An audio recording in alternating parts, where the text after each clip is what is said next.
Halo sahabatku, cerita Momo hadir lagi. Apa kabar kalian semua hari ini? Momo harap kalian semua sehat, bahagia, dan siap-siap ya. Karena hari ini kita akan masuk ke dalam sebuah kisah yang akan menguji kesabaran, memantik amarah, dan membuktikan satu hal. Wanita yang diremehkan bisa membalas dengan lebih kejam.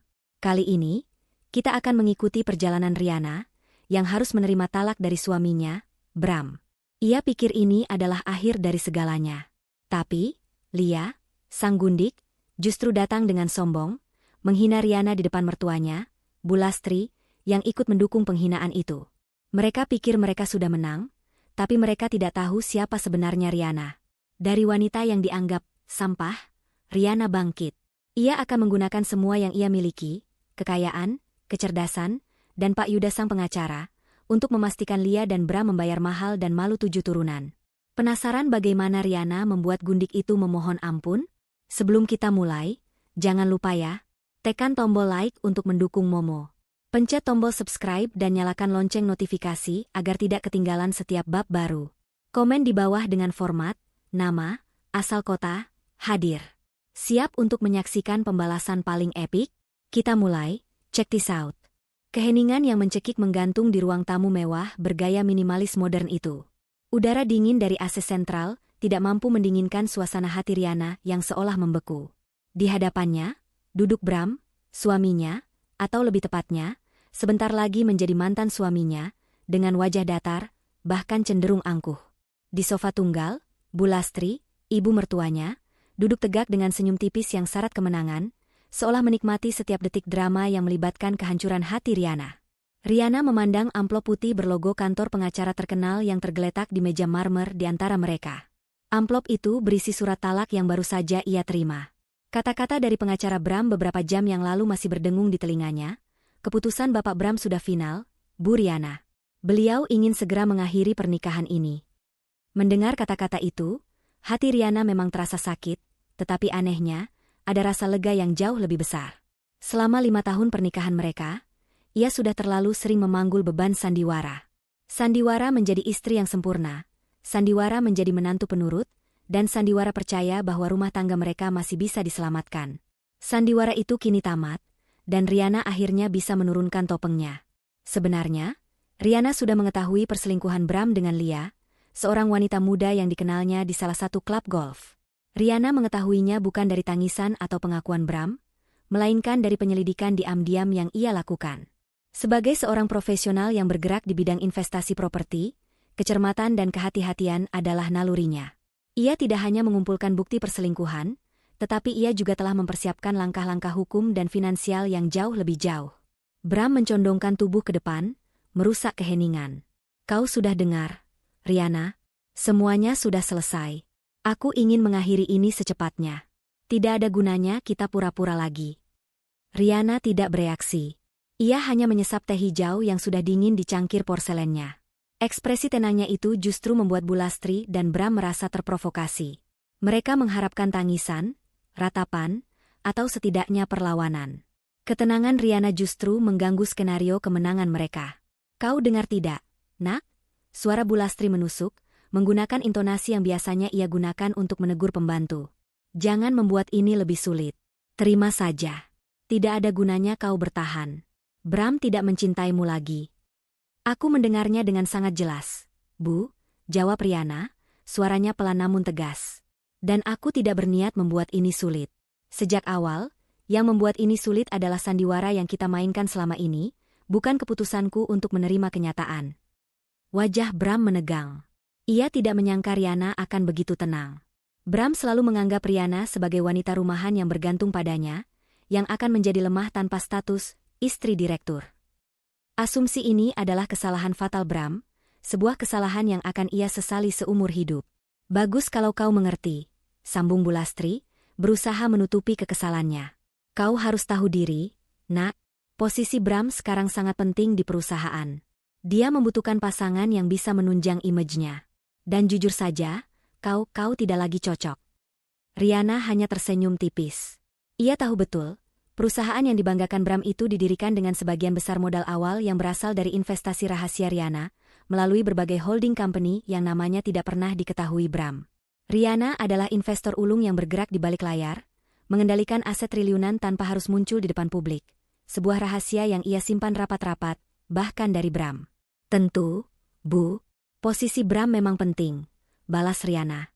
Dan aku berharap ia akan bahagia dengan pendamping barunya, yang mungkin lebih bisa menunjang image-nya. Bram mengambil amplop di meja dan menyerahkannya kepada Riana. Surat-surat sudah lengkap. Kau akan mendapatkan bagianmu sesuai hukum. Tapi untuk rumah ini, aku akan membelinya darimu. Kau tidak perlu khawatir soal tempat tinggal. Riana menerima amplop itu, tangannya tidak gemetar sama sekali. Aku tidak pernah khawatir soal tempat tinggal, Bram. Kau juga tidak perlu khawatir soal membelinya dariku. Kita akan selesaikan semuanya melalui pengacara. Aku akan meminta Pak Yuda yang mengurus semuanya. Mendengar nama Pak Yuda, Bram sedikit terkejut. Pak Yuda bukan pengacara sembarangan. Ia adalah salah satu pengacara top di Jakarta, terkenal cerdas, dan biayanya sangat mahal. Bram selalu mengira Riana akan memakai pengacara standar yang mudah diintimidasi. Pak Yuda, tanya Bram meremehkan. Kau serius? Dari mana kau mendapatkan uang untuk menyewa Pak Yuda? Lagi-lagi, Riana tersenyum, kali ini senyum itu mencapai matanya. Namun tidak ada kehangatan di dalamnya. Kau akan tahu. Aku sudah lama mempersiapkan segala hal yang mungkin terjadi, Bram. Termasuk perceraian ini.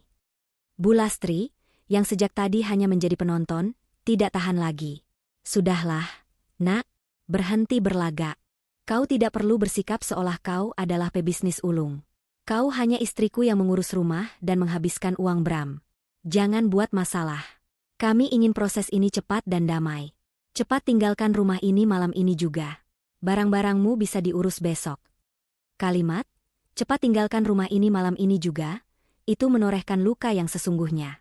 Meskipun Riana sudah siap berpisah, pengusiran yang dilakukan secara terang-terangan dan kejam ini terasa sangat merendahkan martabatnya.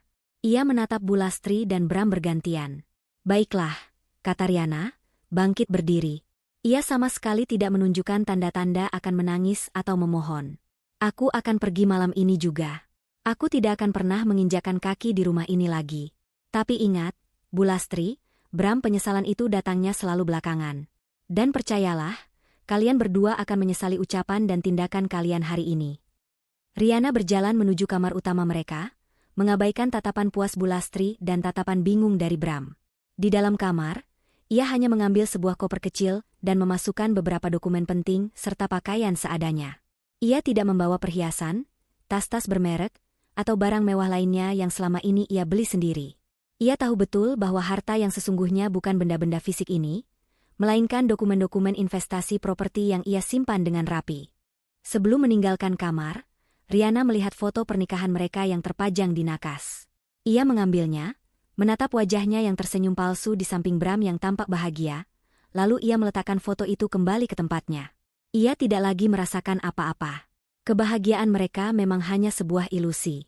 Ia kembali ke ruang tamu dengan koper di tangan. Bu Lastri berdiri di ambang pintu masuk, seolah-olah mengawasinya. Kenapa hanya koper kecil, nak? Tanya Bu Lastri sinis. Apa kau tidak punya barang berharga lagi? Riana berhenti tepat di depan Bu Lastri. Tatapannya dingin, menusuk. Semua barang berhargaku sudah aman, Bu. Barang-barang yang ada di rumah ini, biarkan saja. Aku tidak membutuhkannya. Selamat menikmati istana ini, Bu. Aku harap Ibu dan Bram bisa menjaganya dengan baik. Tanpa mengucapkan sepatah kata pun lagi kepada Bram, Riana melangkah melewati ambang pintu. Ia tahu betul, begitu ia melangkah keluar, sandiwara hidupnya benar-benar berakhir. Ia tidak akan lagi kembali sebagai Riana yang lemah, istri penurut, atau menantu yang diremehkan. Di luar, mobilnya yang terparkir di garasi telah menunggu. Ia sendiri yang mengemudi malam itu. Tujuannya adalah sebuah apartemen eksklusif di jantung kota, yang ia beli dan sewakan atas nama perusahaan lain, yang sama sekali tidak diketahui Bram. Di tempat itulah Pak Yuda sudah menunggu untuk membahas strategi pembalasan mereka. Bram dan Bu Lastri memandang punggung Riana yang menjauh, hingga mobilnya melaju meninggalkan gerbang otomatis rumah mewah itu. Begitu saja, gumam Bram, sedikit kecewa karena tidak ada drama air mata. Bu Lastri tersenyum lebar, ia mengambil tempat duduk di sofa dengan lega. Tentu saja. Wanita seperti dia, tidak punya nyali, nak. Dia hanya pintar berlagak di depan kita. Sekarang dia sudah pergi. Jangan khawatir, besok Lia akan datang. Ibu sudah mengundangnya untuk pindah ke sini dan mengurus rumah ini. Dia jauh lebih pantas menjadi istrimu. Nak, cantik, muda, dan tahu cara menghargai posisimu sebagai direktur. Kau benar, Bu, sahut Bram, mencoba meyakinkan dirinya sendiri bahwa keputusannya sudah tepat. Semuanya akan lebih baik sekarang. Aku sudah mendapatkan Lia, dan rumah ini aman, harta ini aman. Bu Lastri menganggukkan kepala dengan bangga, matanya memancarkan keserakahan yang tidak terselubung. Ia sudah membayangkan kemewahan yang akan ia nikmati bersama Bram dan Lia. Malam itu, di mata Bram dan Bu Lastri, mereka adalah pemenangnya. Mereka telah menyingkirkan sampah yang mereka anggap tidak berguna. Sementara itu, Riana mengemudi sendirian di jalanan sepi. Air matanya menetes, bukan karena sedih, tetapi karena amarah yang ia tahan. Kau pikir kau sudah menang, Bram? Kau pikir Bu Lastri sudah menang? Kalian tidak tahu siapa yang baru saja kalian usir. Permainan ini baru saja dimulai. Dan aku pastikan, pembalasan yang akan kalian terima akan jauh lebih kejam dan memalukan daripada yang pernah kalian bayangkan. Di kursi sebelahnya, koper kecil itu terasa berat, bukan karena isinya, tetapi karena janji pembalasan yang ia bawa. Keheningan di mobil itu adalah awal dari badai yang akan ia lepaskan. Malam itu, Riana meninggal. Dan dari abunya, lahirlah Riana yang baru, seorang wanita yang akan menuntut keadilan, bukan dengan air mata, tetapi dengan kekuatan finansial yang tidak terduga. Pagi itu, suasana di rumah mewah yang baru saja ditinggalkan Riana dipenuhi dengan aura kemenangan dan kesombongan. Matahari belum terlalu tinggi, tetapi Bu Lastri sudah sibuk menata meja makan, memerintahkan beberapa pelayan untuk menyiapkan sarapan terbaik. Hari ini adalah hari besar baginya, hari penobatan kekuasaan baru di rumah itu. Bram, tampak lega setelah resmi berpisah, sibuk dengan ponselnya, sesekali tertawa kecil, berbicara dengan seseorang yang jelas adalah Lia. Tepat pukul 10 pagi, sebuah mobil sport mewah berwarna merah menyala meliuk anggun memasuki pekarangan. Bukan mobil Riana, tetapi mobil milik Lia.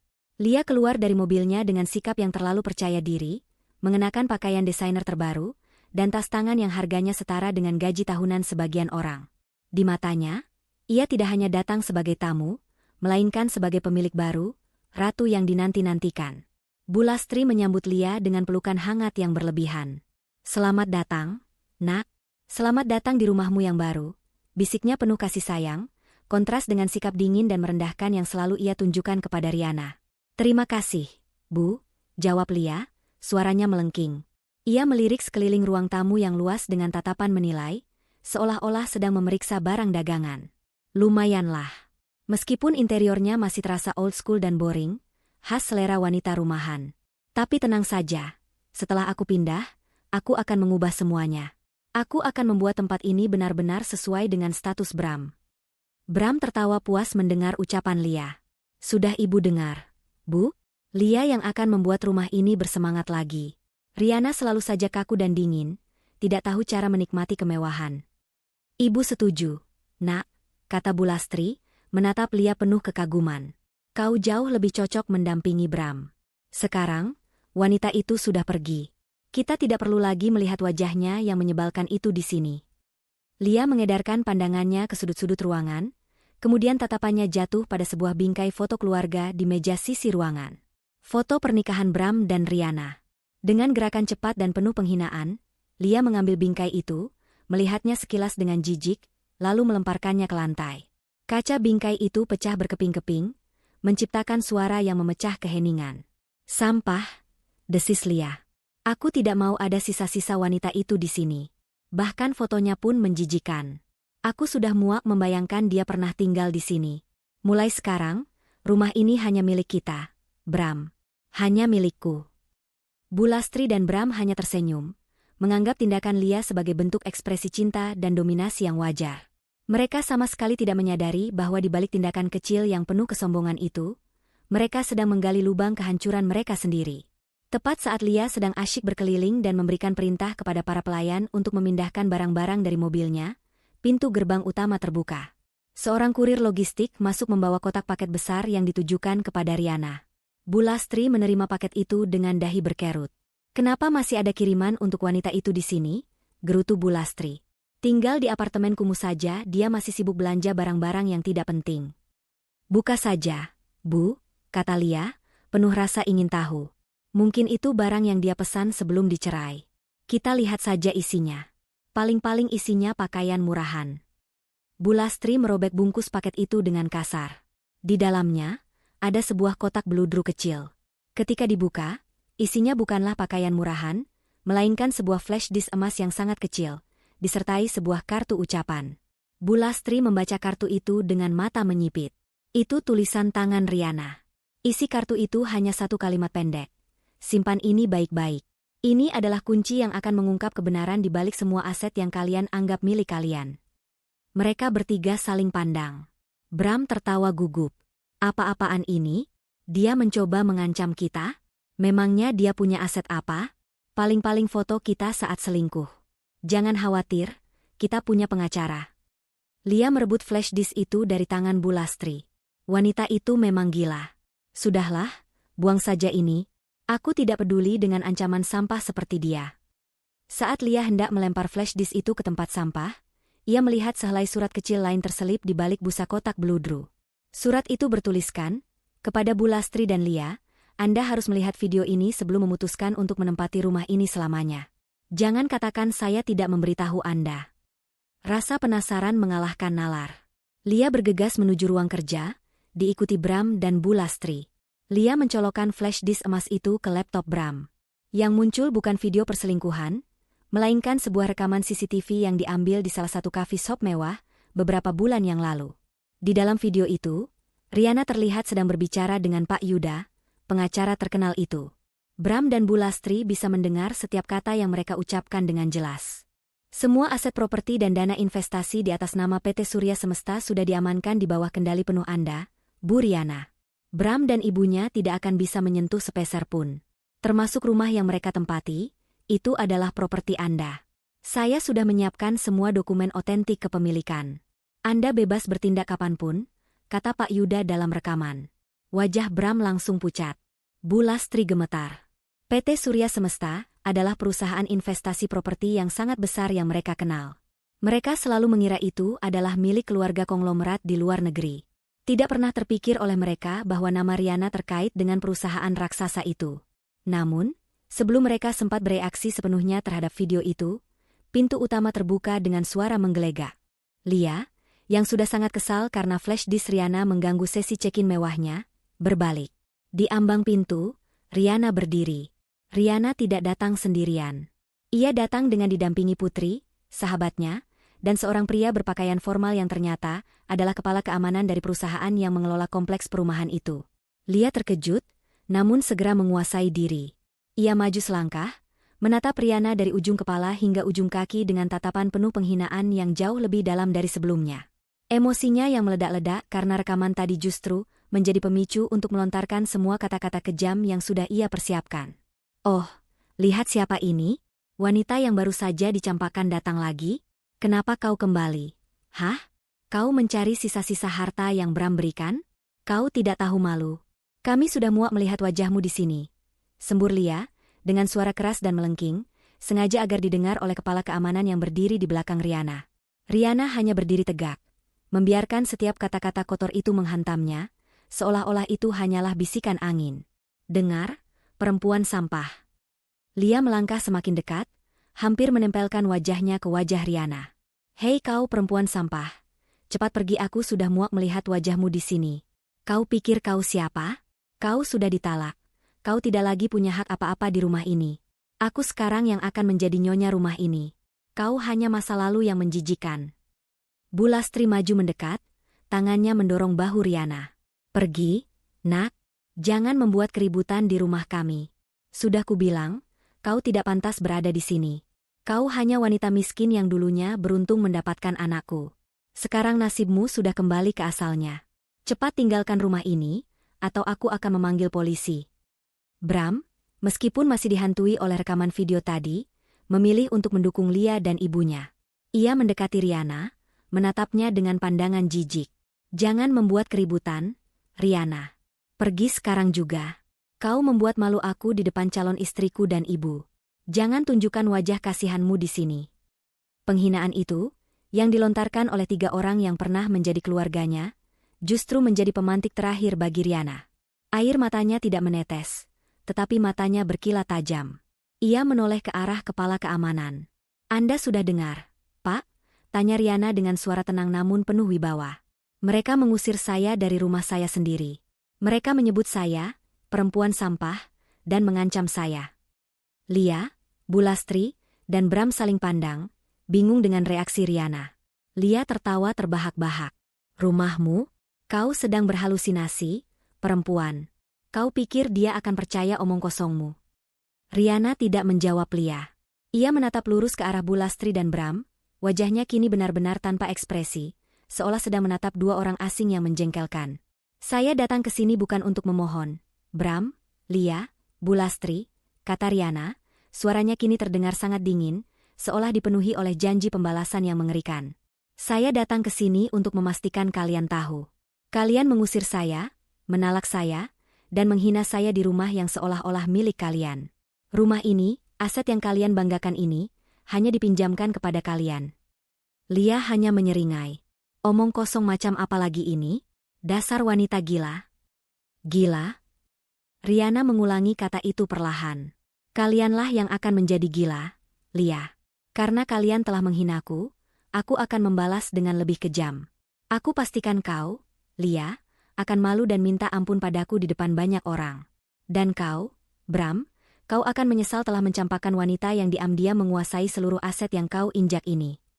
Riana kemudian menoleh kepada kepala keamanan. "Pak, tolong eksekusi permintaan saya. Saya adalah Riana Andara, pemilik sah rumah ini, tercatat atas nama pribadi dan PT Surya Semesta. Saya ingin mereka bertiga, Bram, Lia, dan Bulastri, segera keluar dari properti ini, hari ini juga. Mereka sudah bukan bagian dari keluarga, dan saya tidak mengizinkan mereka berada di sini." Kepala keamanan itu mengangguk hormat, membuat Lia, Bram, dan Bulastri membeku di tempat. Mereka tidak bisa lagi meremehkan situasi ini. Bulastri mulai panik. "Ini tidak mungkin. Bram, jelaskan pada mereka. Ini rumah kita. Kau direktur. Jangan percaya wanita gila ini." Bram yang tadinya angkuh, kini wajahnya benar-benar pucat, mengingat kembali rekaman video di flash disk tadi. Ia baru sadar, ancaman Riana sama sekali tidak kosong. Riana telah mempersiapkan pembalasan ini sejak lama, dengan perhitungan yang sangat matang. Puncak penghinaan yang baru saja Lia berikan kepada Riana justru menjadi pemicu bagi Riana untuk menekan tombol kehancuran mereka lebih awal.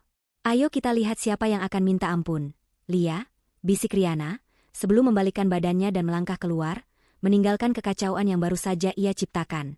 Pengumuman Riana tentang kepemilikan rumah itu menggantung di udara, menciptakan kebekuan yang lebih mencekik daripada hawa dingin AC.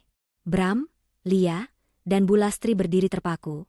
Mata mereka melebar karena perpaduan antara keterkejutan, ketakutan, dan kemarahan. Mereka tidak bisa menerima kenyataan bahwa wanita yang baru saja mereka hina sebagai sampah dan mereka usir dari rumah itu, ternyata adalah pemilik sah dari properti megah tersebut. Kepala keamanan yang mendampingi Riana mengambil langkah maju, mengeluarkan walkie-talkie-nya. "Saya butuh 2 petugas lagi di gerbang utama. Ada perintah pengosongan segera dari pemilik properti." Perintahnya dengan nada profesional yang tidak bisa diganggu-gugat. Mendengar perintah itu, Bulastri melepaskan teriakan panik. "Tidak, ini tidak mungkin. Bram, lakukan sesuatu. Katakan pada orang ini bahwa dia salah. Ini rumah kita. Kau membelinya. Kau yang bayar semua cicilan." Wajah Bram putih pasi. Keringat dingin mulai membasahi pelipisnya. Ia tahu, meskipun ia selalu mengklaim rumah ini adalah miliknya, ia sering melihat surat-surat tagihan properti dan pajak yang ditujukan atas nama perusahaan asing yang rumit, dan ia selalu menyerahkannya pada Riana untuk diurus, yakin Riana hanya membayar tagihan rutin. Ia tidak pernah tahu bahwa Riana adalah pemilik sesungguhnya di balik semua nama perusahaan itu. Lia, yang selalu mengandalkan kesombongan dan teriakan, maju dengan berani. Ia menunjuk Riana dengan jari telunjuknya, yang gemetar. "Kau gila. Kau mencoba menipu kami. Aku akan memanggil polisi sekarang juga. Kau tidak punya bukti apa-apa." Riana menatap Lia, matanya memancarkan ketenangan yang menghancurkan. Ia kemudian mengangguk ke arah Putri, sahabatnya, yang segera menyerahkan map tipis berwarna merah. Riana membuka map itu dan mengeluarkan beberapa lembar dokumen. Apakah ini yang kau sebut bukti, Lia? Tanya Riana, suaranya seperti bilah es. Ia menyerahkan salinan dokumen kepemilikan dan hak guna bangunan yang telah dilegalisasi kepada kepala keamanan. Semua tercatat jelas. Pembelian tunai 6 tahun lalu, atas nama PT Surya Semesta, perusahaan investasi properti saya. Kepala keamanan itu memeriksa dokumen sekilas. Semuanya sudah terverifikasi, Bu Riana. Kami akan melanjutkan proses pengosongan. Bram ambruk ke sofa. Riana, mengapa kau melakukan ini? Tanyanya dengan suara serak, kini nada angkuhnya berganti menjadi keputusasaan. Kau bisa membicarakannya baik-baik. Kita bisa bernegosiasi. Bernegosiasi? Riana tertawa singkat, tawa yang sama sekali tidak lucu. Tadi kau menalakku, Bram. Kau dan ibumu mengusirku dari rumah ini semalam. Dan gundikmu, Lia, baru saja menyebutku, perempuan sampah, dan menyuruhku pergi. Negosiasi apa yang kau harapkan, setelah semua penghinaan itu? Bulastri merangkul kaki Bram, menangis histeris. Bram, nak, jangan biarkan wanita ini menipu kita. Dia pasti memalsukan dokumen. Kita kaya, nak, kita akan sewa pengacara yang lebih hebat dari si Yuda itu. Pak Yuda sudah mewakili saya sejak 3 bulan lalu, Bulastri, potong Riana. Dan perlu ibu ketahui, semua aset properti atas nama PT Surya Semesta yang selama ini menunjang gaya hidup mewah kalian, sudah saya tarik. Semua. Termasuk 3 ruko yang Bram gunakan untuk kantor cabang. Semuanya sudah dalam proses eksekusi pengosongan. Kalian tidak punya apa-apa lagi di bawah nama kalian sendiri. Pengungkapan ini terasa seperti sambaran petir di siang bolong. Bulastri menjerit. Ia menyadari kemewahan yang selama ini ia nikmati, liburan mewah, pesta-pesta sosialita, semua berasal dari wanita yang ia benci dan ia anggap bodoh. Sementara Bulastri tenggelam dalam penyesalan yang baru muncul, Lia, masih dikuasai oleh amarah dan rasa malu, maju untuk yang terakhir kalinya. Ia melihat kekalahan sudah di depan mata, namun ia tidak mau menyerah tanpa perlawanan fisik. Kau pembohong licik, teriak Lia, mencoba menyerang Riana. Namun, dengan sigap, Putri menahan Lia, dan kepala keamanan segera memegang tangan Lia. Lepaskan aku. Aku tidak takut pada wanita sialan ini. Raung Lia, meronta-ronta.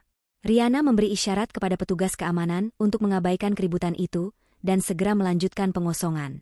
2 orang petugas tambahan masuk, membawa kotak-kotak besar. Kumpulkan barang-barang pribadi mereka seadanya. Sisanya adalah aset properti dan akan disita, kata Riana. Detik-detik berikutnya adalah pemandangan paling menyedihkan dan memalukan. Lia yang mencoba melindungi pakaian-pakaian mahalnya, Bulastri yang duduk di lantai marmer menangisi nasibnya, dan Bram yang hanya bisa melihat dalam diam, tanpa daya. Riana, aku mohon, jangan lakukan ini, Bram mencoba lagi. Kita pernah punya anak bersama, Riana, demi kenangan kita. Riana membeku. Kata-kata Bram tentang anak adalah serangan paling keji. Anak mereka meninggal saat dilahirkan prematur 5 tahun yang lalu. Sejak saat itu, Bram berubah, menjauh, dan akhirnya mencari kehangatan di luar. Kenangan itu justru adalah sumber lukanya. Riana menoleh, matanya berkaca-kaca sesaat, namun air mata itu tidak tumpah. Jangan gunakan anak kita sebagai alasan, Bram. Kalau kau ingat anak kita, kau tidak akan meninggalkanku dan mencari wanita lain. Kau menghancurkan janji kita.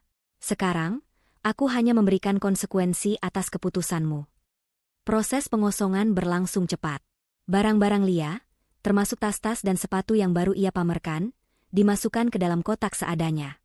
Petugas menahan Bulastri dan Bram di teras saat pintu rumah dikunci. Tolong, nak, ibu tidak punya tempat tinggal. Kami akan kemana? Bulastri merangkul kaki Riana, kini tidak ada lagi kesombongan di matanya, hanya ketakutan. Kemana kalian pergi? Itu adalah masalah kalian, Bu, jawab Riana dingin. Sama seperti kemana aku pergi semalam saat kalian mengusirku. Bukankah kalian senang aku pergi? Riana menoleh ke arah Lia, yang kini berdiri dengan wajah penuh kebencian, di samping kotak-kotak berisi barang-barangnya. Ini belum selesai, Lia. Ini baru permulaan, bisik Riana. Kau membuatku malu di dalam rumah ini, aku akan membuatmu malu di depan seluruh kota. Aku pastikan kau akan minta ampun padaku. Setelah memastikan rumah itu terkunci dan dikendalikan oleh tim keamanan baru, Riana, Putri, dan kepala keamanan meninggalkan lokasi. Di gerbang, Riana sempat melihat Bram mengeluarkan ponsel lamanya, mencoba menghubungi seseorang, wajahnya dipenuhi kebingungan dan keputusasaan. Bu Lastri duduk bersandar di pagar, menangis tanpa suara. Lia masih memancarkan kemarahan, berusaha menghentikan mobil Riana. Riana hanya menatap ke depan.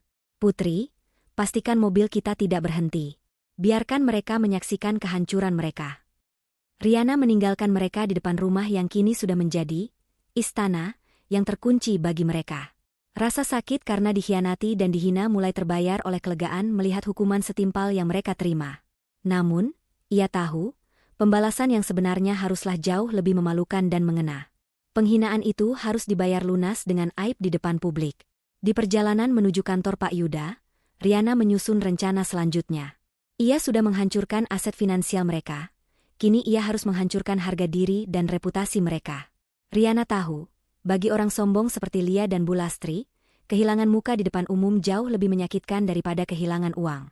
Riana telah melangkah ke babak baru, bukan sebagai korban, melainkan sebagai penuntut keadilan yang kejam dan tak terhindarkan. Malam pelarian Riana telah berganti menjadi pagi pembalasan yang penuh perhitungan. Di ruang rapat mewah kantor Pak Yuda, suasana tegang namun penuh perhitungan menyelimuti Riana dan Putri. Riana duduk di kursi utama, bukan lagi sebagai korban, melainkan sebagai panglima perang yang baru. Ekspresinya tenang, setiap kata yang keluar dari mulutnya adalah perintah strategis yang mematikan. Pak Yuda, pengacara ulung yang terbiasa dengan kasus-kasus besar, mencatat dengan penuh antusias, menyadari bahwa ia berhadapan dengan klien yang tidak hanya ingin menang, tetapi ingin menghancurkan moral lawan secara total. Langkah pengosongan rumah sudah selesai, Pak Yuda. Itu baru pemanasan. Sekarang, kita harus menyerang jantung harga diri mereka. Reputasi, ujar Riana, suaranya mantap. Saya ingin gugatan cerai diajukan hari ini juga. Dalam dokumen gugatan, sertakan bukti perselingkuhan Bram dan Lia. Tapi, ada dua hal yang harus kita tekankan pada media. Pak Yuda mengangguk. Silakan, Bu Riana. Pertama, tegaskan bahwa aset yang saya tarik bukan harta Gonogini. Jelaskan bahwa semua properti dan modal usaha yang Bram banggakan, termasuk yang kini disita, adalah milik pribadi saya yang dikelola melalui perusahaan investasi rahasia jauh sebelum dan selama pernikahan. Ini akan menghancurkan citra Bram sebagai direktur yang mapan dan memosisikannya sebagai direktur, di atas kertas, yang ternyata hanya menumpang hidup pada kekayaan istrinya. Sangat bagus. Kami akan merilis pernyataan pers dengan detail ini. Ini akan menjadi bom waktu di komunitas bisnis, kata Pak Yuda, mencatat dengan garis bawah tebal. Kedua, saya ingin Anda menyiapkan tuntutan tambahan untuk Lia. Tuntut dia atas pencemaran nama baik. Gunakan rekaman suara saat dia menyebut saya, perempuan sampah, dan mengancam saya di properti milik saya sendiri. Kita tidak perlu menang di pengadilan, kita hanya perlu membuat Lia menjadi tersangka publik di media. Dia sangat aktif di media sosial, dan rasa malu adalah hukuman terberat bagi orang seperti dia. Riana kemudian memfokuskan perhatian pada serangan finansial berikutnya. Kantor cabang yang digunakan Bram dan keluarga untuk berbisnis. 3 ruko itu. Anda bilang proses eksekusi pengosongannya bisa cepat karena murni masalah kepemilikan aset perusahaan saya, bukan? Benar, Bu. Kami bisa mendapatkan perintah pengosongan dan penyitaan aset operasional secepatnya, mungkin dalam 48 jam, jawab Pak Yuda. Jangan tunda. Lakukan eksekusi itu besok sore, Pak. Saya ingin Anda memastikan eksekusi dilakukan pada jam puncak operasional. Saat kantor penuh dengan karyawan, dan mungkin ada klien penting yang sedang rapat. Saya ingin tim Anda, didampingi jurusita dan pengawal, masuk dan menyegel semua aset operasional, komputer, dokumen, bahkan kursi dan meja, di depan mata semua orang. Putri, yang mendengarkan, menahan napas. Itu akan sangat kejam. Semua orang akan melihat. Itu akan menghancurkan reputasi bisnis Bram secara total. Tepat. Itulah keadilan yang aku inginkan, Putri, balas Riana dingin. Bram mencampakanku dan mempermalukanku secara pribadi. Aku akan menghancurkannya secara profesional dan publik. Aku ingin dia merasakan bagaimana rasanya kehilangan segalanya dalam sekejap, di mata orang-orang yang selama ini ia banggakan. Kami akan merekam seluruh proses eksekusi itu, tambah Pak Yuda, menyambung ide Riana. Dan kami akan pastikan salinan rekaman itu segera sampai ke tangan media, bukan untuk liputan gosip, tapi untuk segmen berita ekonomi yang menyoroti kasus kebangkrutan direktur yang menutupinya dengan aset palsu. Setelah semua rencana detail disepakati, Pak Yuda segera memanggil timnya. Surat gugatan cerai dan tuntutan pencemaran nama baik terhadap Lia segera dikirimkan. Dalam waktu 2 jam, berita mengejutkan itu mulai merambat ke berbagai portal berita online dan grup-grup sosialita. Sementara itu, di sebuah hotel kelas melati yang disewa Bu Lastri dengan sisa uang tunai yang tersisa, suasana penuh kepanikan dan saling menyalahkan telah mencapai puncaknya. Bram, Lia, dan Bu Lastri duduk di ruangan sempit itu, wajah mereka diliputi ketegangan. Ponsel Bram berdering tiada henti. Bukan lagi dari supplier atau bank, melainkan dari rekan-rekan bisnis yang menelepon untuk menanyakan kebenaran berita gugatan cerai dan, yang paling parah, klaim aset palsu yang diungkapkan oleh pihak Riana. Bram, apa-apaan ini? Berita di Indobisnes itu tentang kamu, kan? Direktur aset palsu? Jelaskan padaku. Bagaimana bisa semua aset itu milik wanita gila itu? Teriak Lia, menunjuk layar ponselnya yang menampilkan berita tentang Riana. Lia sangat panik karena semua teman-teman sosialitanya mulai mengirim pesan, menanyakan kebenaran berita itu, dan beberapa bahkan sudah menghapus Lia dari daftar pertemanan. Bram menjambak rambutnya sendiri. Aku tidak tahu, Lia. Aku benar-benar tidak tahu. Aku selalu percaya Riana mengurus tagihan dan pajak. Aku tidak pernah tahu dia punya perusahaan investasi sebesar itu. Dia menyembunyikan semuanya. Menyembunyikan? Atau kau memang bodoh? Bentak Lia. Kau menalak wanita yang memberimu semua kemewahan ini. Kau mencampakkan berlian demi aku. Dan sekarang, aku harus tinggal di tempat kotor ini karena kebodohanmu. Bu Lastri, yang sejak tadi terisak di sudut ruangan, menyela dengan suara parau. Nak, jangan salahkan Bram. Salahkan wanita licik itu. Dia sengaja membiarkan kita nyaman, lalu dia menarik semuanya saat kita sudah sangat terpuruk. Dia iblis, nak. Dia iblis, balas Lia dengan nada sinis. Iblisnya adalah ibu. Ibu yang selalu meremehkannya, menyebutnya menantu miskin dan tidak berguna. Ibu yang menyuruh Bram menalaknya. Sekarang kita semua menanggung hukuman dari kesalahan ibu. Perpecahan di antara mereka sudah tidak bisa dihindari. Lia, yang hanya mencintai kemewahan Bram, kini melihat Bram sebagai pecundang yang tidak berharga. Bu Lastri, yang sangat bangga pada putranya, kini harus mendengar putranya disebut direktur yang menipu dan bangkrut. Tiba-tiba, ponsel Lia bergetar. Sebuah notifikasi dari grup sosialita eksklusifnya. Screenshot gugatan cerai Riana diunggah, lengkap dengan kutipan tuntutan pencemaran nama baik terhadap Lia. Judul grup, wanita simpanan yang dituntut sang istri sah, karena menyebutnya sampah di rumah milik istri sah itu sendiri. Tertawa ngakak. Lia membaca komentar-komentar dari teman-teman yang selama ini ia anggap setara. Mereka tidak lagi bersimpati. Mereka menertawakannya, menyebutnya gold digger yang gagal, wanita murahan yang menghina pemilik rumah yang sah. Kata-kata, perempuan sampah, yang ia lontarkan kepada Riana kini berbalik menusuknya sendiri, menjadi julukan barunya di kalangan sosialita. Lia menjerit histeris. Reputasinya yang dibangun dengan susah payah, pakaian mahal, tas bermerek, liburan mewah, hancur dalam hitungan jam. Rasa malu itu jauh lebih menyakitkan daripada kehilangan rumah. Bram menerima telepon dari sekretarisnya yang menangis, mengabarkan bahwa seluruh rekening operasional kantor cabang telah dibekukan. Pihak bank memberikan surat peringatan keras. Bram, kita benar-benar bangkrut. Kita tidak bisa membayar karyawan, dan semua proyek terhenti. Bram menutup telepon, wajahnya tampak kosong. Ia menatap flash disk emas kecil yang ia simpan di sakunya. Ia menyesali setiap detik perpisahannya. Ia menyesal telah memilih Lia, menyesal telah mendengarkan Bu Lastri, dan paling menyesal, ia menyesal telah menalak wanita yang selama ini menjadi tiang penyangga seluruh kehidupannya. Penyesalan itu datang terlambat. Riana sudah menarik garis batas, dan esok hari, puncaknya akan terjadi di depan mata para karyawan dan klien Bram. Pagi yang seharusnya cerah itu terasa dingin dan mencekam bagi Bram. Ia terbangun di hotel kelas melati yang sempit, bukan karena alarm, melainkan karena getaran ponselnya yang terus-menerus.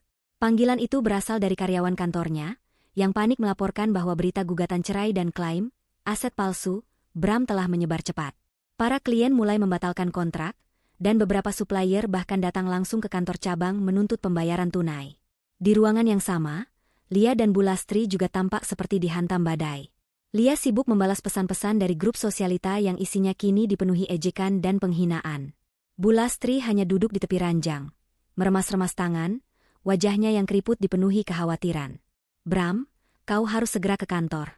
Berita itu membuat semua orang panik. Kita harus menyelamatkan reputasi kita, teriak Lia, matanya memerah karena kurang tidur dan amarah. Dan lihat ini. Wanita itu, Riana, benar-benar menuntutku atas pencemaran nama baik. Dia gila. Dia ingin aku malu. Diam, Lia, balas Bram kasar. Aku sedang berpikir. Telepon dari bank juga tidak ada yang mengangkat. Semua rekening dibekukan. Aku tidak bisa membayar apa-apa. Reputasi sudah hancur. Kita sekarang bicara soal bertahan hidup. Bulastri mengangkat kepalanya. Nak, kenapa kau tidak menghubungi Riana?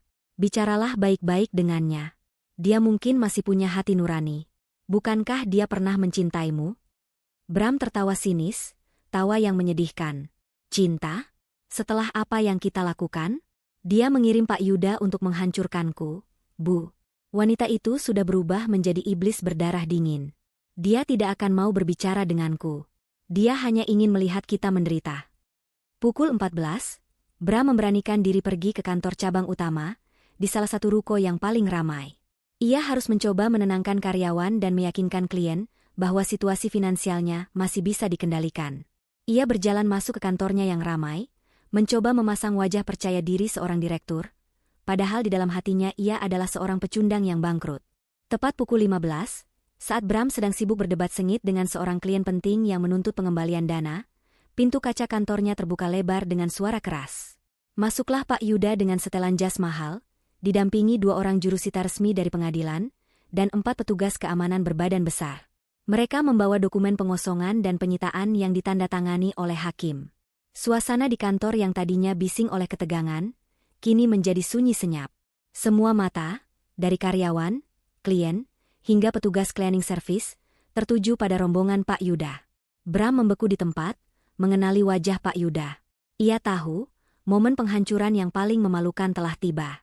Pak Yuda tidak repot-repot menyapa Bram. Ia berdiri di tengah ruangan, suaranya lantang dan berwibawa, sengaja agar didengar oleh semua orang yang ada di sana. Kami dari kantor hukum Yuda Rekan, bertindak atas nama klien kami, Riana Andara. Kami datang untuk melaksanakan perintah pengadilan tentang eksekusi pengosongan dan penyitaan aset operasional di ruko ini. Sesuai dengan dokumen kepemilikan, ruko ini adalah properti milik penuh PT Surya Semesta, yang dikuasai oleh klien kami. Kontrak sewa yang dilakukan oleh Bapak Bram dinyatakan batal demi hukum. Jelas Pak Yuda, lalu mengangguk kepada jurusita. Jurusita segera membacakan surat perintah itu dengan suara keras. Kata-kata seperti penyitaan aset, pelanggaran kontrak sewa, dan kebangkrutan finansial bergema di ruangan.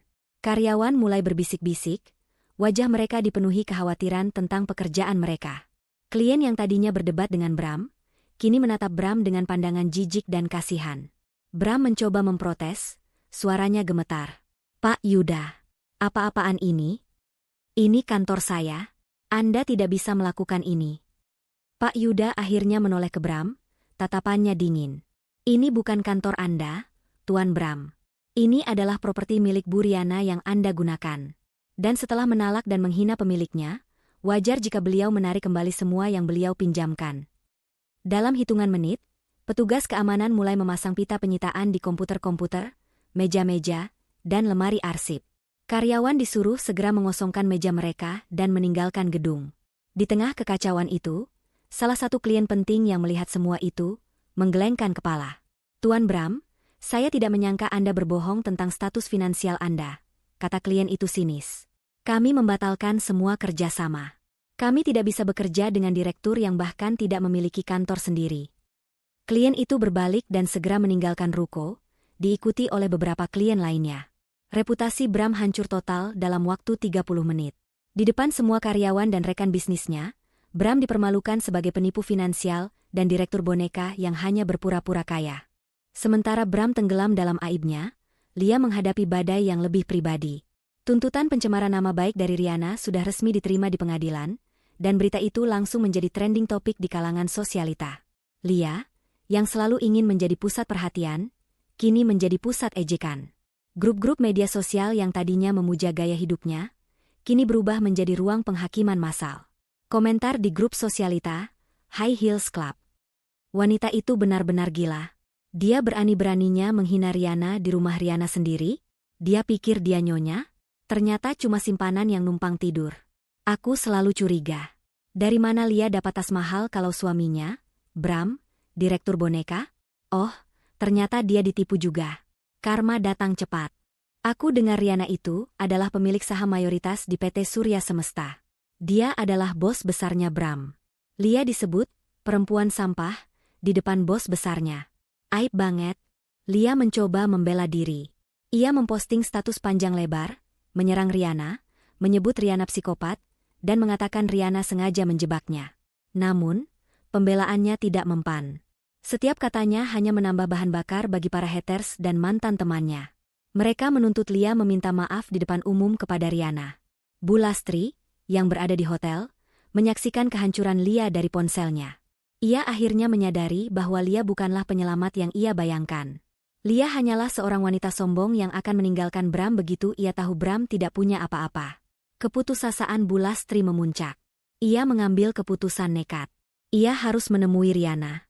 Bu Lastri berhasil mendapatkan alamat sementara Riana di apartemen eksklusif dari seorang pelayan lama. Ia datang tanpa pemberitahuan, dalam penampilan yang menyedihkan, wajah tanpa riasan, pakaian kusut, dan tubuh yang lelah. Saat tiba di lobi apartemen, Bu Lastri meminta resepsionis untuk memanggil Riana. Riana menerima panggilan itu dan, setelah berkonsultasi dengan Putri, ia setuju untuk bertemu di lobi. Ia ingin melihat sejauh mana penyesalan Bu Lastri. Bu Lastri bergegas mendekat saat Riana muncul. Tanpa basa-basi, Bu Lastri langsung bersujud di kaki Riana, menangis terseduh-seduh. Nak, Riana, aku mohon ampun. Ibu salah. Ibu salah besar. Ibu mohon tarik tuntutanmu. Kasihanilah Bram. Kasihanilah kami.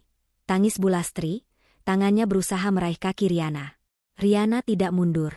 Ia berdiri tegak, membiarkan Bu Lastri bersujud di lantai marmer yang dingin. Ia menatap wajah mertuanya yang kini terlihat rapuh dan putus asa. Anda menangis, Bu Lastri? Tanya Riana, suaranya hampa. Dulu, saat saya harus mengurus anak kita sendirian dan Bram tidak peduli, saya menangis. Saat saya harus menerima penghinaan Anda karena saya dianggap miskin, saya menangis. Sekarang, saat Anda kehilangan kemewahan, Anda menangis di hadapan orang yang Anda sebut sampah. Ibu tahu ibu salah. Nak, Lia itu iblis. Nak, dia yang meracuni pikiran Bram. Ibu mohon.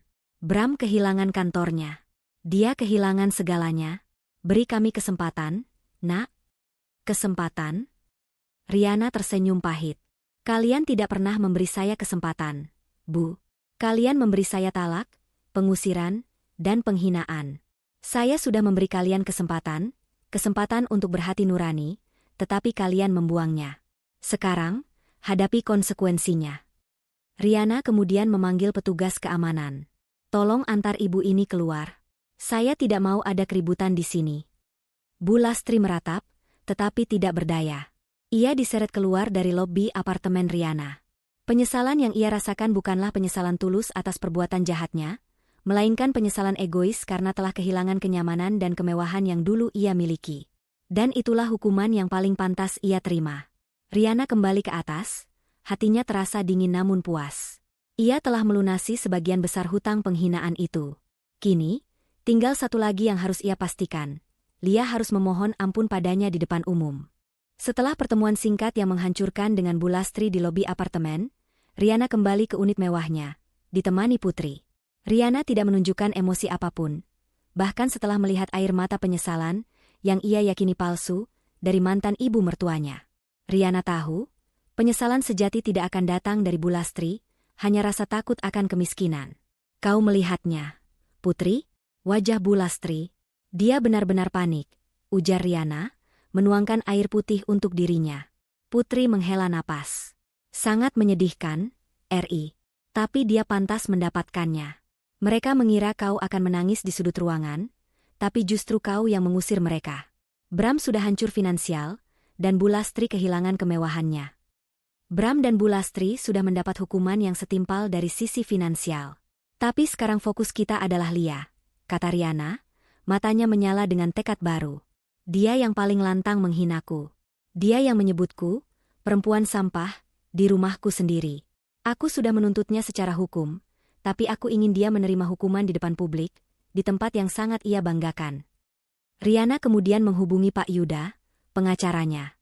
Pak Yuda, saya ingin rencana eksekusi final untuk Lia segera dijalankan. Dia harus dipermalukan di depan publik.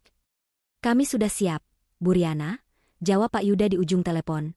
Tuntutan pencemaran nama baik sudah didaftarkan, dan sidang pertama dijadwalkan minggu depan. Tapi jika Anda ingin efek yang lebih cepat dan publik, kita harus memancingnya. Riana tersenyum, ide jahatnya sudah terbentuk. Ia tahu titik kelemahan Lia, obsesi pada status sosial dan pamer. Begini, Pak Yuda. Lia adalah penggemar acara amal dan lelang eksklusif para sosialita. Tujuannya hanya satu, pamer. Saya tahu dia dan Bu Lastri masih punya sedikit perhiasan yang tersisa yang belum dijual.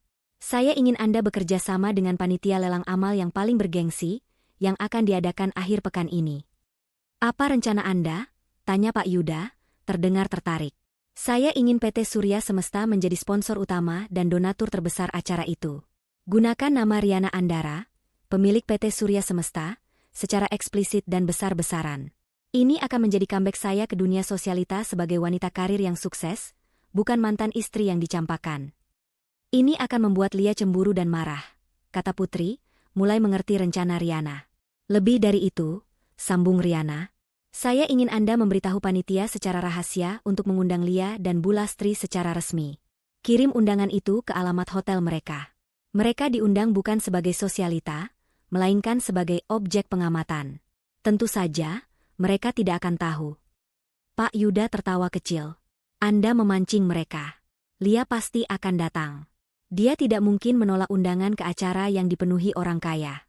Dia akan datang dengan sisa-sisa perhiasan atau pakaian mahalnya untuk mencoba membuktikan bahwa dia masih setara. Tepat, kata Riana. Dan di sanalah kita akan menjebaknya. Saya ingin Anda menyiapkan sebuah pidato pembukaan untuk saya. Pidato itu harusnya tentang pentingnya integritas dan kejujuran dalam berbisnis dan bersosial. Di tengah pidato, saya akan membuat pengumuman yang akan membuat Lia ingin lari dan bersembunyi. Rencana Riana adalah memindahkan medan perang dari ruang sidang yang tertutup ke panggung sosialita yang disorot oleh kamera media gosip. Ia akan memastikan Lia dan Bram, melalui tuntutan itu, muncul di acara tersebut untuk menghadapi nyonya besar yang baru. Sementara rencana itu disusun, Lia dan Bram masih terperangkap dalam neraka online dan ancaman bangkrut. Lia telah menjadi target bullying massal di media sosial. Tidak ada lagi yang mau berfoto dengannya, dan bahkan beberapa merek mewah yang dulu ia endorse telah memutus kontrak. Di tengah keputusasaan itu, sebuah amplop mewah berwarna emas tiba di hotel mereka, ditujukan kepada Nyonya Lia dan Nyonya Lastri. Itu adalah undangan resmi dari acara lelang amal paling eksklusif di kota. Mata Lia langsung berbinar. Bram, lihat. Kita diundang. Ini berarti mereka masih mengakui kita. Ini kesempatanku untuk membuktikan kepada semua orang bahwa aku tidak jatuh miskin. Aku bisa meminjam perhiasan dari teman yang tersisa. Bram, yang kini hanya sibuk mencari lowongan pekerjaan, menggeleng. Jangan gila, Lia. Bukankah kau baru saja dituntut Riana? Itu jebakan. Kita tidak boleh datang. Bu Lastri, yang kini mulai bangkit dari kesedihannya, mendukung Lia. Benar kata Lia, nak, kita harus datang. Kita harus tunjukkan bahwa kita tidak hancur. Siapa tahu di sana ada orang kaya yang bisa membantu Bram mendapatkan pekerjaan. Kita harus mempertahankan status kita. Lia melihat ini sebagai satu-satunya kesempatan untuk memulihkan reputasinya. Ia memaksakan diri membeli gaun baru dengan kartu kredit terakhirnya yang belum diblokir, dan Bu Lastri memutuskan untuk menjual kalung emas lamanya untuk menyewa mobil mewah, agar mereka terlihat seolah-olah tidak terpengaruh oleh kejatuhan finansial. Mereka sama sekali tidak tahu bahwa mereka sedang berjalan lurus menuju panggung kehinaan yang disiapkan oleh Riana. Malam acara lelang amal tiba. Aula ballroom Hotel Bintang 5 itu berkilauan, dipenuhi oleh para konglomerat, sosialita, dan sorot kamera media. Di barisan paling depan, duduk Riana dalam balutan gaun malam yang elegan dan mewah. Ia terlihat tenang, berwibawa, dan memancarkan aura kesuksesan yang sangat nyata. Di sebelahnya, Putri tersenyum bangga. Tak lama kemudian, Lia dan Bu Lastri muncul, berjalan masuk dengan kepala terangkat tinggi, berusaha keras terlihat percaya diri. Penampilan mereka memang mewah, namun sorot mata mereka tidak bisa menyembunyikan ketakutan dan keputusasaan. Mereka duduk di kursi belakang, menjauhi Riana, tetapi cukup dekat untuk menjadi pusat gosip. Acara dimulai. Tiba saatnya pidato pembukaan oleh sponsor utama. Pembawa acara mengumumkan, kami persilakan, Nyonya Riana Andara, CEO dari PT Surya Semesta dan donatur terbesar malam ini, untuk menyampaikan sambutan. Tepuk tangan meriah mengiringi Riana naik ke panggung. Lia dan Bu Lastri menatap panggung dengan penuh kebencian. Riana berdiri di depan mikrofon. Senyumnya ramah, namun matanya tajam. Ia memulai pidatonya tentang filantropi, kejujuran, dan bagaimana kesuksesan sejati harus dibangun di atas integritas. Di tengah pidatonya, Riana berhenti, menatap lurus ke arah barisan belakang, tepat ke mata Lia dan Bu Lastri.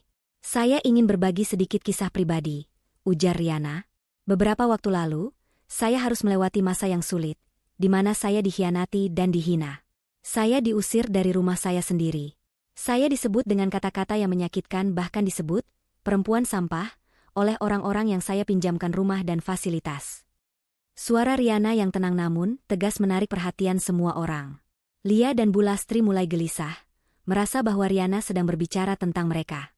Orang-orang itu, lanjut Riana, menatap Lia dan Bu Lastri, mereka tidak tahu bahwa kehormatan dan integritas jauh lebih mahal daripada kemewahan palsu. Mereka mencampakkan berlian demi ilusi. Dan malam ini, saya ingin memberikan contoh nyata tentang hukuman bagi mereka yang tidak tahu cara menghargai orang lain. Riana kemudian mengambil jeda dramatis, lalu menoleh ke Pak Yuda yang berdiri di sisi panggung. Pak Yuda, pengacara saya, tolong sampaikan pengumuman resmi dari kantor Anda. Pengumuman ini bukan tentang amal, tapi tentang keadilan. Pak Yuda maju, mengambil mikrofon, dan suaranya yang profesional menggema di ballroom. Saya, Pak Yuda, kuasa hukum Nyonya Riana Andara, dengan ini mengumumkan secara resmi kepada semua hadirin dan media yang hadir. Hari ini, klien kami Riana Andara telah memenangkan gugatan pra-peradilan terhadap tuntutan pencemaran nama baik yang dilayangkan kepada seorang wanita bernama Lia. Jeda Pak Yuda, memastikan nama Lia terdengar jelas. Gugatan ini berdasarkan rekaman yang membuktikan Nona Lia secara terang-terangan menghina dan mengancam Nyonya Riana di properti milik Nyonya Riana sendiri. Aula langsung hening, diikuti dengan bisik-bisik yang riuh. Kamera media langsung diarahkan ke Lia dan Bu Lastri. Dan sebagai tambahan, lanjut Pak Yuda, mengingat Nona Lia juga terlibat dalam runtuhnya reputasi bisnis Bram, mantan suami Nyonya Riana, klien kami akan memberikan pilihan terakhir kepada Nona Lia. Cabut semua pembelaan, akui kesalahan Anda, minta maaf kepada Nyonya Riana di depan umum. Atau Anda akan menghadapi tuntutan hukum dengan ganti rugi miliaran rupiah, yang akan membuat Anda jatuh miskin selamanya. Lia berdiri, wajahnya merah padam karena malu. Semua mata, semua kamera, tertuju padanya. Ia telah jatuh ke dalam jebakan Riana, dan kini ia harus memilih antara hukuman finansial yang menghancurkan atau rasa malu yang tak terperi. Suasana di ballroom Hotel Bintang 5 itu, seketika berubah menjadi arena pertunjukan yang penuh ketegangan. Semua kepala menoleh ke barisan belakang, tempat Lia dan Bu Lastri duduk. Sorot lampu panggung dan kilatan kamera media tertuju langsung pada mereka. Pak Yuda baru saja menyelesaikan ultimatumnya. Lia harus mencabut pembelaan, mengakui kesalahan, dan meminta maaf kepada Riana di depan umum, atau menghadapi tuntutan ganti rugi miliaran rupiah. Wajah Lia pucat pasi, namun masih diselimuti rasa malu dan kemarahan. Ia mencoba bangkit, tangannya mengepal. Insting pertamanya adalah berteriak, menyangkal, dan melarikan diri. Tetapi di sampingnya, Bu Lastri menarik lengan Lia dengan kuat. "Jangan bodoh, nak," bisik Bu Lastri, kini suaranya terdengar panik dan realistis. "Kita tidak punya apa-apa lagi. Semua uang sudah habis. Kalau kau dituntut miliaran, kita akan dipenjara. Turuti saja. Turuti wanita iblis itu." Lia menoleh ke Bu Lastri, matanya memancarkan kebencian. Kau yang membuat semua ini terjadi. Karena kau meremehkannya. Aku tahu, aku salah. Tapi sekarang bukan waktunya menyalahkan. Pikirkan nasib kita. Kita sudah tidak punya Bram lagi yang bisa menolong. Bu Lastri memohon, suaranya hampir tak terdengar. Di atas panggung, Riana menatap lurus, menunggu. Ia terlihat santai, seolah menikmati setiap detik keputusasaan Lia. Riana tahu betul, bagi Lia, kehancuran reputasi di depan para sosialita ini adalah hukuman terberat. Lia berdiri tegak. Ia menarik napas panjang, dan dengan langkah yang ragu-ragu namun dipaksakan, ia berjalan menuju panggung, melewati deretan tamu yang kini menatapnya dengan rasa ingin tahu, ejekan, dan kasihan. Bu Lastri mengikuti Lia dengan langkah gontai, kepalanya tertunduk malu. Sesampainya di tepi panggung, Lia menatap Riana. Rasa benci dan kesombongan masih berkecamuk dalam dirinya, namun ketakutan akan tuntutan finansial miliaran rupiah lebih kuat. Lia tidak punya pilihan. Riana memberi isyarat kepada pembawa acara untuk menyerahkan mikrofon kepada Lia. Lia mengambil mikrofon, tangannya gemetar. Ribuan mata menatapnya. Inilah panggung yang selama ini ia impikan untuk pamer, tetapi kini berubah menjadi panggung penghinaan. Saya? Suara Lia serak, hampir tidak terdengar. Ia berdeham, mencoba menguatkan diri. Saya mengakui bahwa saya telah melakukan kesalahan besar. Bu Lastri, yang berdiri di belakang Lia, menggenggam tangannya erat, mendorong Lia untuk melanjutkan. Lia memejamkan mata sejenak, menelan harga dirinya yang setinggi langit. Saya di sini meminta maaf kepada Nyonya Riana Andara. Lia menoleh ke arah Riana. Saya mengakui telah menghina Nyonya Riana. Saya menyebut Nyonya Riana dengan kata-kata yang tidak pantas. Saya menyebutnya perempuan sampah. Air mata mulai mengalir di pipi Lia, bukan air mata penyesalan sejati, melainkan air mata karena rasa malu yang tak tertahankan. Saya melakukan itu di rumah yang ternyata milik Nyonya Riana sendiri. Saya akui bahwa saya terbawa oleh kesombongan dan kebodohan. Saya sudah lancang. Saya minta maaf. Saya mohon. Nyonya Riana menarik tuntutan hukum itu. Saya sudah kehilangan segalanya. Jangan ambil lagi sisa hidup saya. Permintaan maaf yang dipaksakan dan penuh rasa malu itu menggema di seluruh ballroom. Para tamu berbisik, mengambil foto, dan merekam momen dramatis itu. Riana hanya memandang Lia, ekspresinya tetap dingin. Ia mengambil mikrofon dari tangan Lia. Permintaan maaf Anda saya dengar. Lia, kata Riana dengan nada datar. Saya harap Anda tulus, meskipun saya sangat meragukannya. Namun, keadilan tidak hanya membutuhkan kata-kata. Keadilan membutuhkan pengakuan total di hadapan publik. Riana kemudian menoleh ke Bu Lastri, yang berdiri tertunduk. Dan bagaimana dengan Anda, Bu Lastri? Anda juga mendukung penghinaan itu dan mengusir saya dari properti yang saya beli. Apakah Anda juga akan meminta maaf kepada nak Anda ini? Bu Lastri mengangkat kepalanya, air matanya membanjiri riasan wajahnya yang mahal. Semua keangkuhan dan kesombongannya telah lenyap, digantikan oleh ketakutan yang mendalam. Nak, Riana, Bu Lastri memanggil Riana dengan nada yang tidak pernah ia gunakan sebelumnya, nada lembut dan memelas. Ibu mohon maaf. Nak, Ibu sudah buta oleh keserakahan. Ibu terlalu menyayangi Bram dan mengira Lia adalah pilihan yang lebih baik untuk statusnya. Ibu salah menilai kamu. Ibu mohon, tolong ampuni Ibu. Ibu sudah tidak punya tempat tinggal. Ibu mohon, setidaknya biarkan Ibu bisa hidup dengan tenang. Riana menghela napas panjang.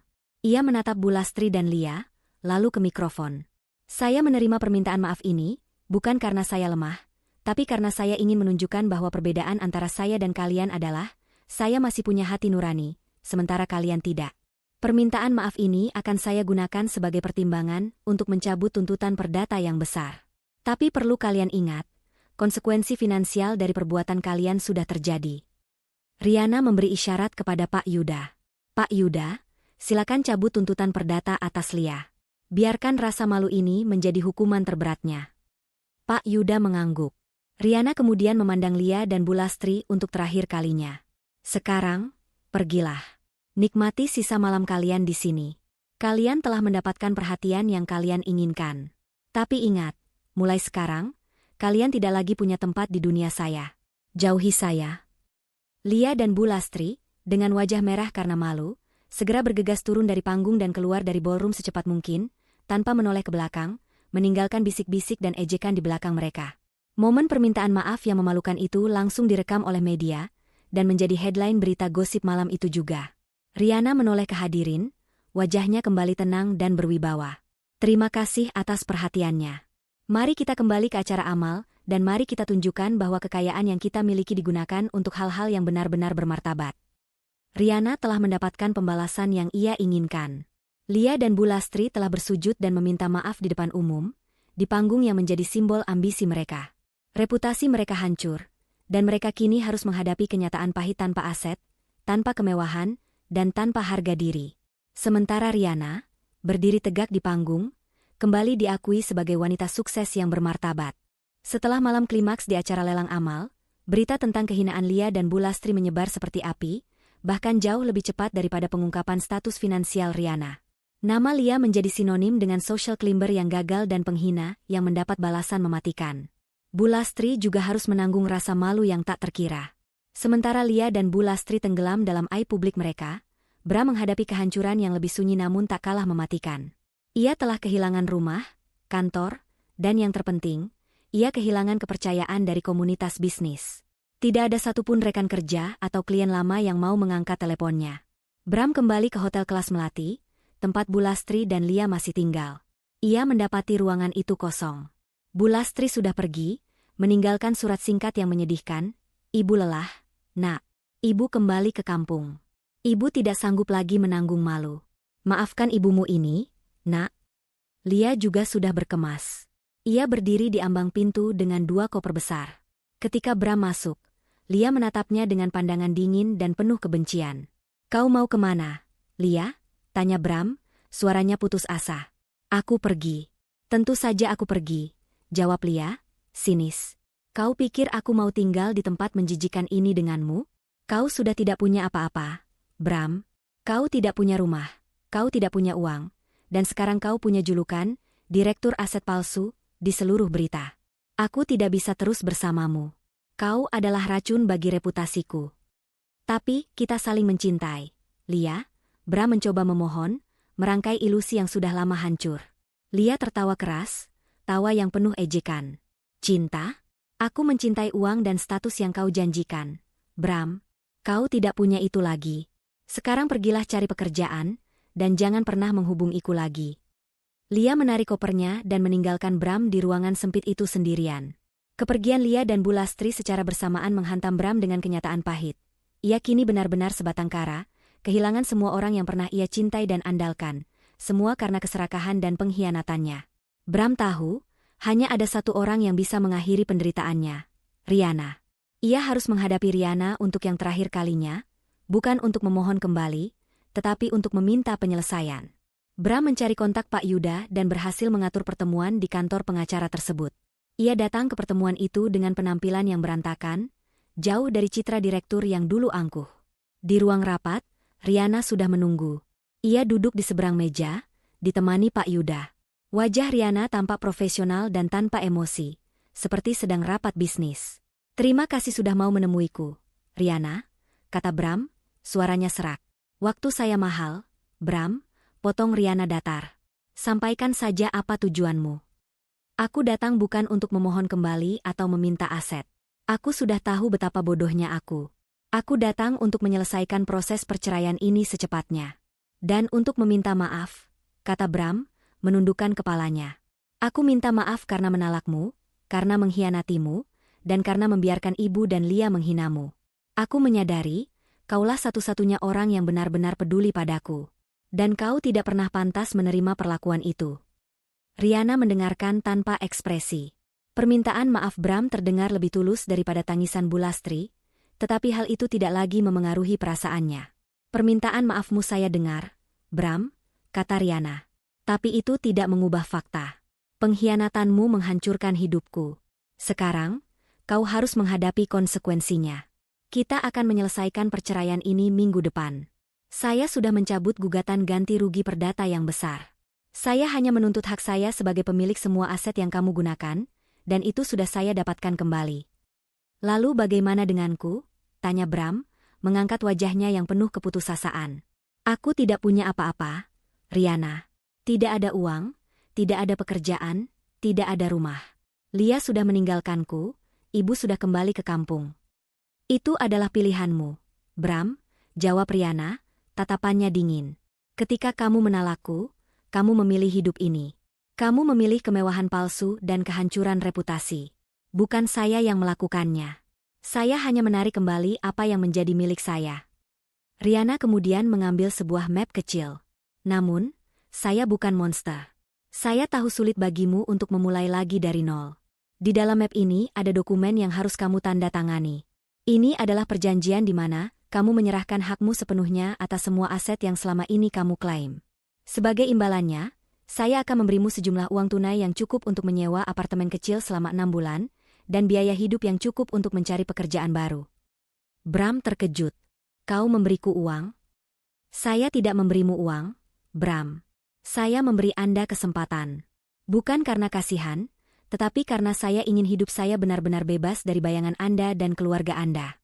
Saya tidak ingin mendengar kabar buruk Anda lagi, jelas Riana tegas. Terima ini sebagai biaya kebebasan saya dari pengkhianatan Anda. Bram membaca dokumen itu sekilas, lalu menandatanganinya tanpa ragu. Ia tahu, tawaran Riana ini adalah satu-satunya jalan keluar. Pertemuan itu berakhir dengan jabat tangan dingin antara Riana dan Bram. Bram keluar dari kantor Pak Yuda, membawa cek kecil dan dokumen penyelesaian. Ia hancur, tetapi akhirnya bebas dari sandiwara dan kebohongan yang ia jalani.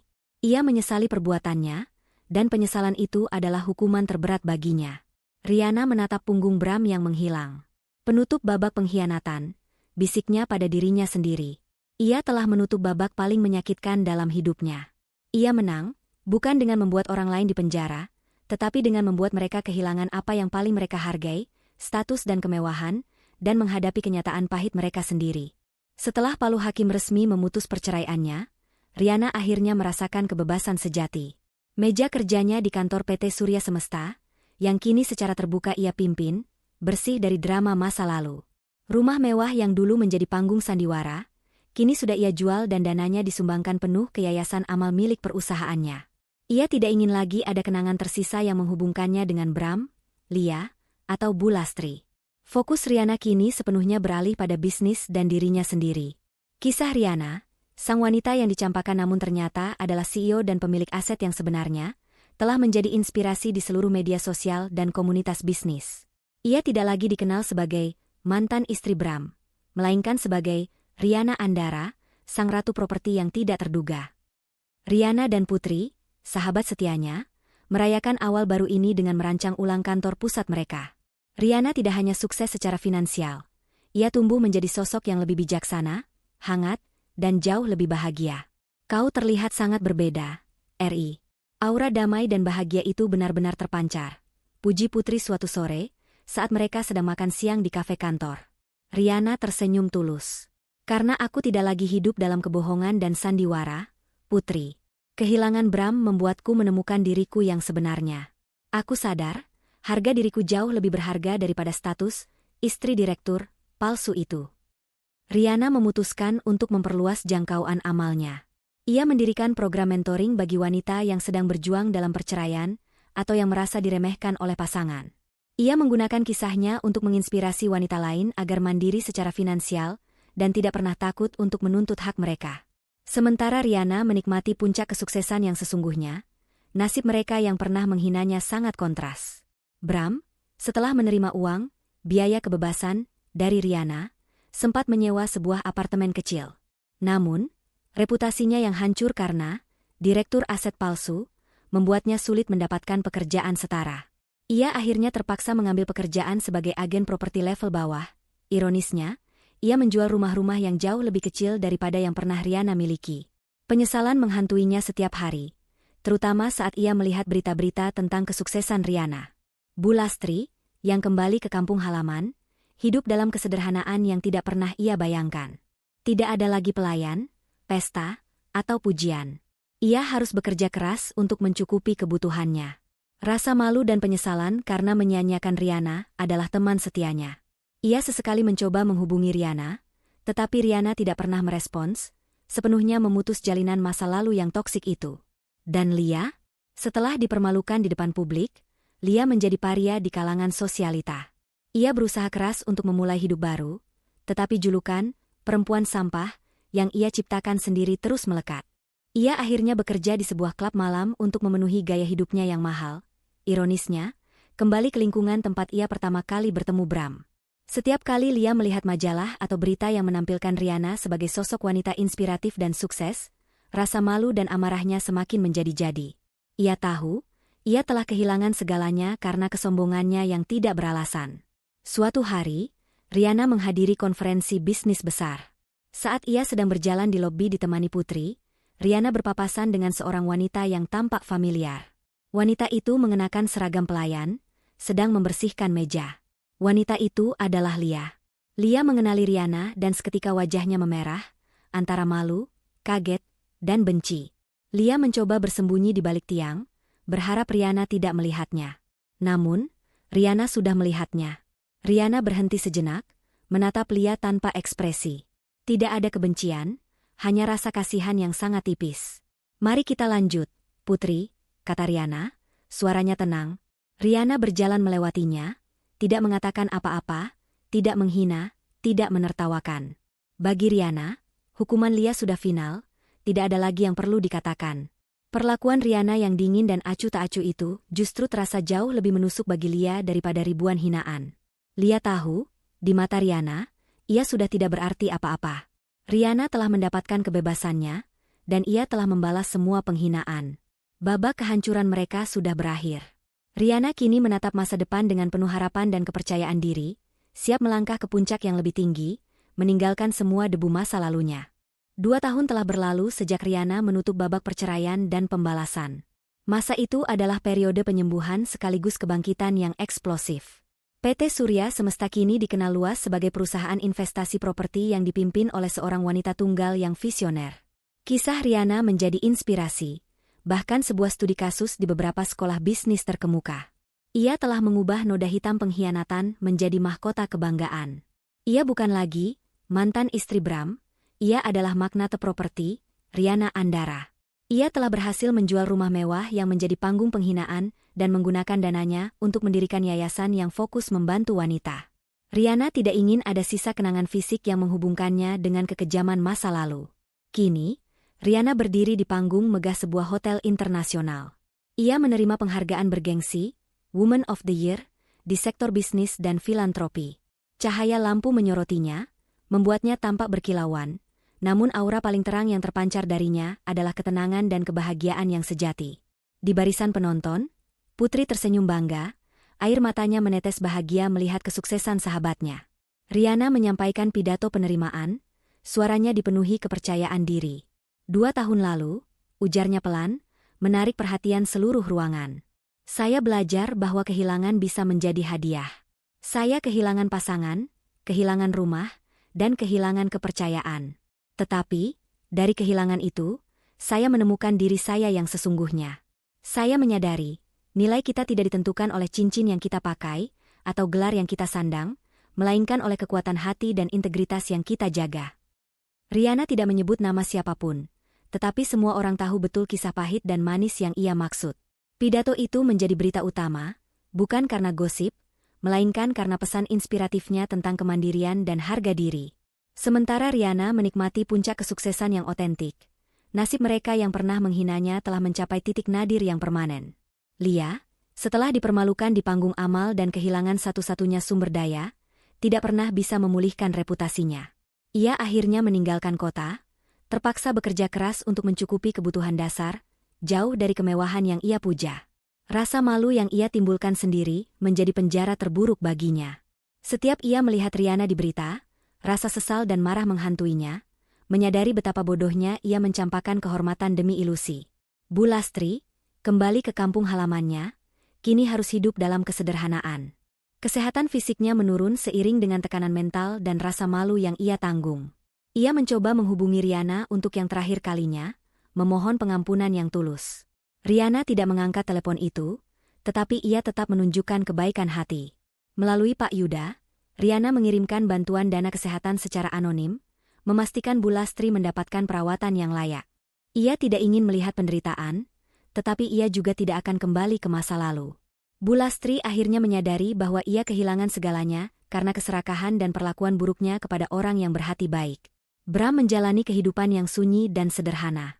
Ia berhasil mendapatkan pekerjaan sebagai pegawai biasa, jauh dari posisi direktur yang dulu ia pegang. Ia tahu, Riana telah memberinya kesempatan untuk memulai lagi, dan ia menerima hukuman penyesalan itu sebagai takdirnya. Ia tidak pernah lagi mencari masalah atau menghubungi Riana, menghormati perjanjian kebebasan Riana. Penyesalan itu menjadi penempa dirinya yang baru. Pada akhirnya, Riana berhasil menemukan cinta lagi. Ia bertemu dengan seorang pria yang tulus, seorang pengusaha dan filantropis yang benar-benar menghargai kecerdasan dan hati Riana. Mereka membangun hubungan yang didasari rasa hormat, kejujuran, dan kesetaraan. Cerita Riana menjadi legenda. Ia berhasil membalas penghinaan dengan pembalasan yang paling kejam, hidup bahagia, sukses, dan bermartabat, di luar jangkauan mereka yang telah menyakitinya. Ia tidak perlu lagi membuktikan apapun kepada siapapun. Mahkota yang ia kenakan bukanlah mahkota seorang istri, melainkan mahkota seorang ratu yang dibangun dari perjuangan dan integritasnya sendiri. Ia telah menutup pintu masa lalu dan melangkah ke masa depan yang gemilang, sebagai sosok wanita yang benar-benar bebas dan berharga. Integritas dan harga diri sejati adalah mahkota yang jauh lebih bernilai daripada kemewahan dan status palsu.